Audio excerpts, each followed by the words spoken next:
You're about to take one of the greatest Australian rainforest steam train journeys. Welcome to Queenstown, Tasmania. Today, we're on Tasmania's rugged west coast, about to experience what many people consider Australia's greatest heritage rail journey.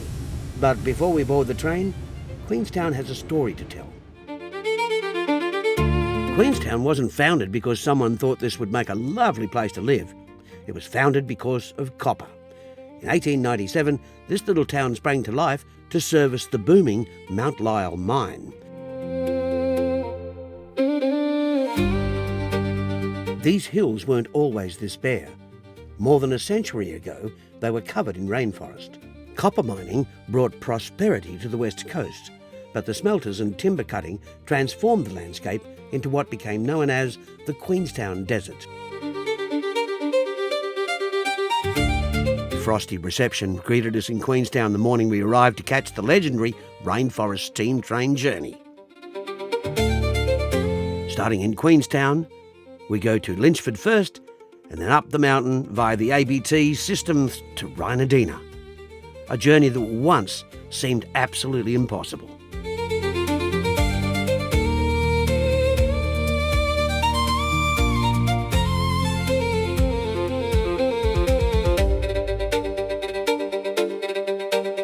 Such a freezing cold morning, it was glorious to be able to sit by an open fire and have a nice coffee before we headed off.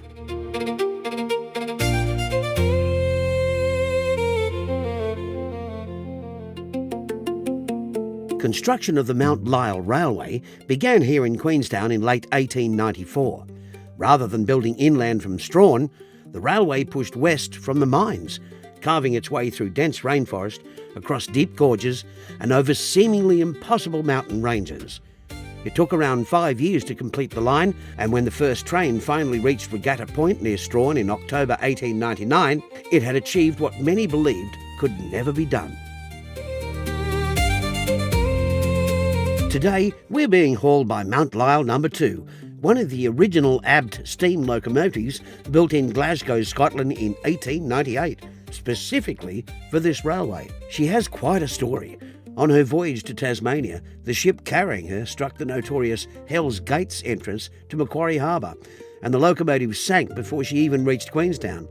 An extraordinary salvage operation recovered her from the seabed, and after repairs she entered service in 1899, working this line until it closed in 1963.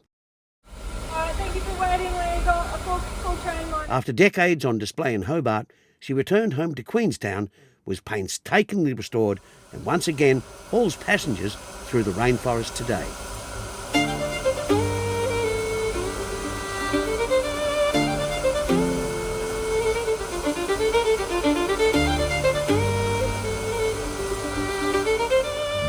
Unlike a conventional steam locomotive, No. 2 has two drive systems. On the easier sections, it runs like a normal steam train. But when it reaches the steep mountain grades, a second set of steam cylinders drives a toothed pinion underneath the locomotive. That gear locks onto the centre rack rail, giving the engine the grip it needs to climb gradients that ordinary locomotives simply couldn't manage.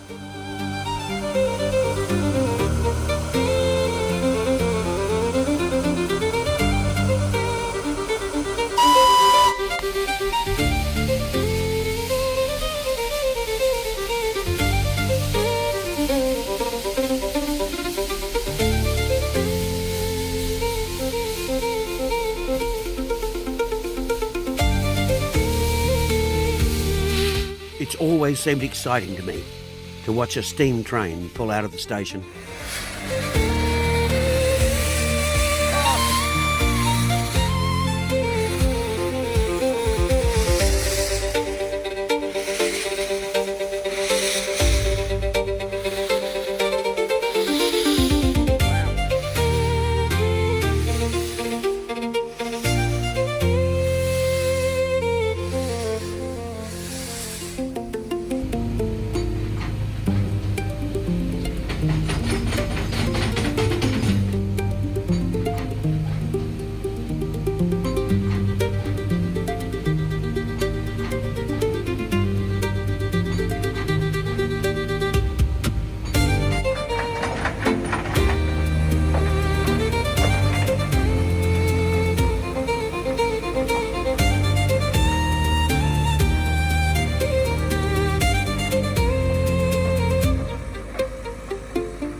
take 20 minutes for you. For the next few hours, we're going to wind our way through the rainforest, cross wild rivers and climb gradients that defeated almost every other railway in Australia.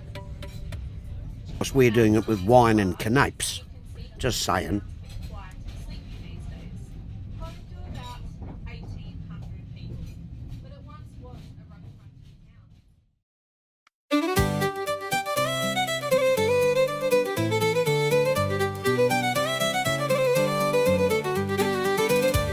The beautifully crafted timber interiors were created during the railway's restoration using Tasmanian timbers.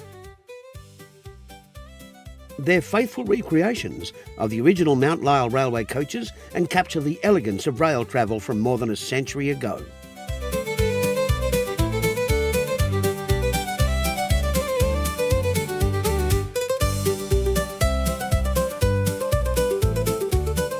Our first stop is Lynchford. This quiet little spot was the scene of a gold rush in 1881 after a prospector named Cornelius Lynch discovered a ball-sized gold nugget nearby. Ah, the whistle. The train is coming out of the rainforest up to the station. The gold rush didn't last long. Apart from that famous discovery, the goldfields produced only modest returns. But the excitement it created encouraged more exploration of the district, and before long, something far more valuable than gold was discovered beneath the mountains around Queenstown. Copper. That discovery would lead to the Mount Lyell mine and the remarkable railway we're travelling on today.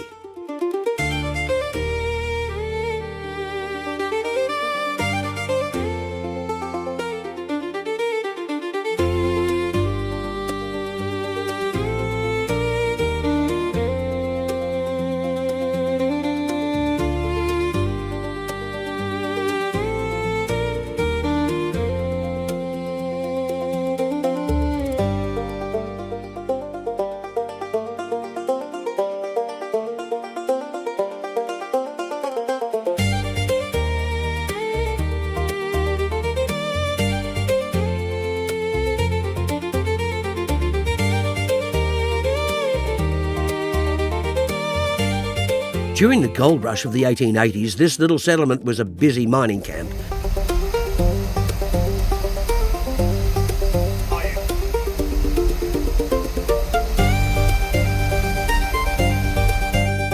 But when the Mount Lyell Railway arrived a few years later, it became an important stopping place for trains travelling between Queenstown and Strahan. Today, the station has taken on a very different role. Instead of prospectors and railway workers, it's visitors who step off the train to explore the old mine workings, try their hand at gold panning, wander through the pioneer's room and enjoy one of the most peaceful rainforest settings on the west coast.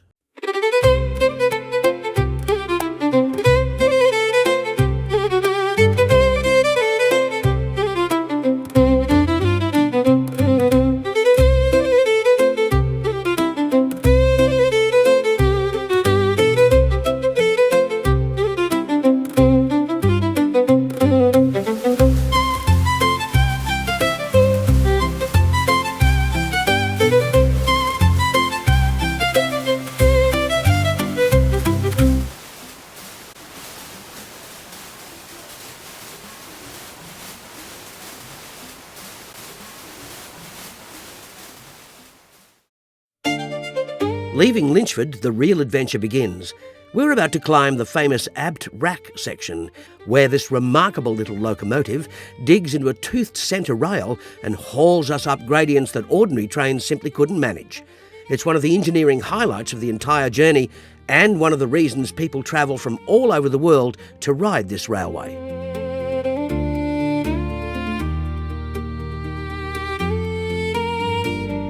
While it looks cold and foreboding outside, we're sitting inside in sartorial splendour, eating canapes and drinking wine and looking out at the amazing views.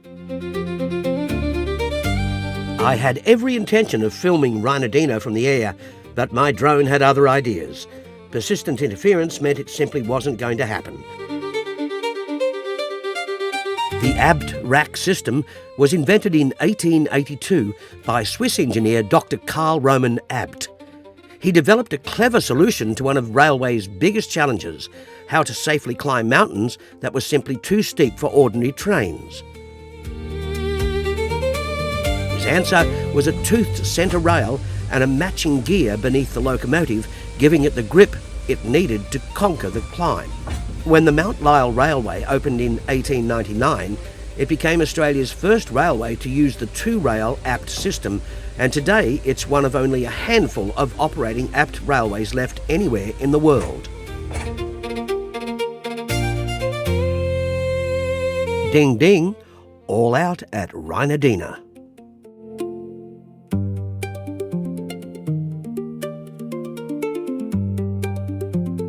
Hidden deep in the rainforest, Rhinardina was once a vital operating station on the Mount Lyell Railway. Steam locomotives stopped here for water, trains were rearranged for the journey home, and railway crews worked around the clock to keep this remarkable line running. Today, it's one of the most peaceful and atmospheric stops on the entire railway.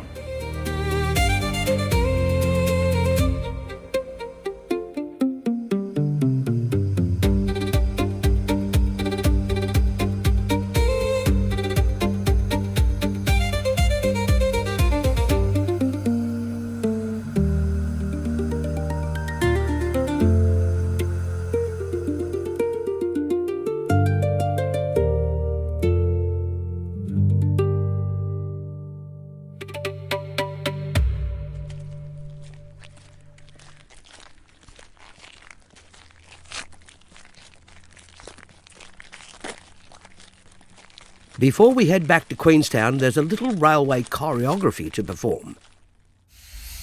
The locomotive is shunted from one end of the train to the other so it can lead the return journey.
At the finish of the shunt, the train is attached to the back of the train, ready for the reverse journey back to Queenstown.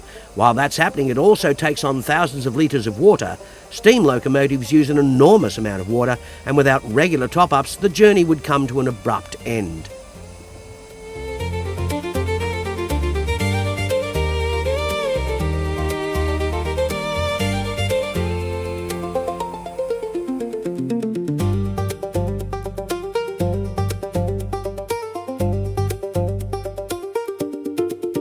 They certainly keep your appetite up.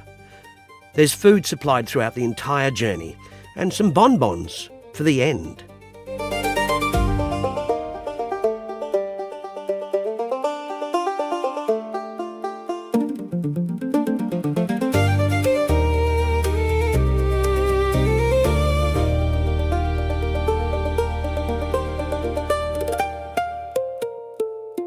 As we roll back into Queenstown, it's hard not to admire the determination of the people who built this remarkable railway more than a century ago.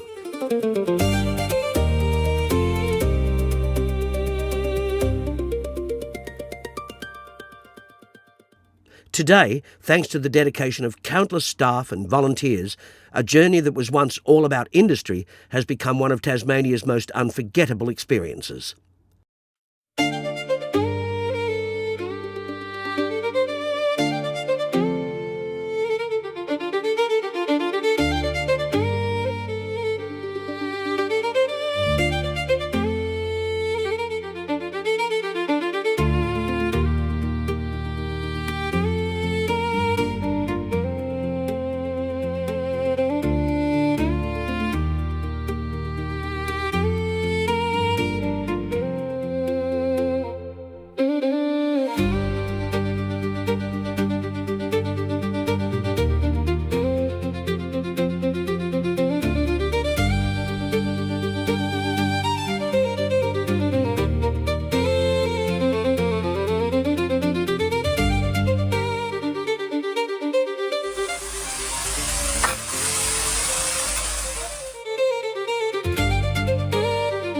I hope you've enjoyed travelling with me. Until next time, I'm Pixie Jenkins.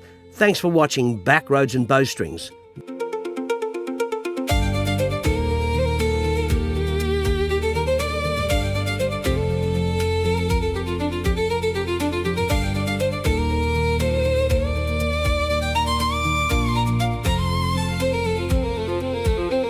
Don't forget, please like and subscribe.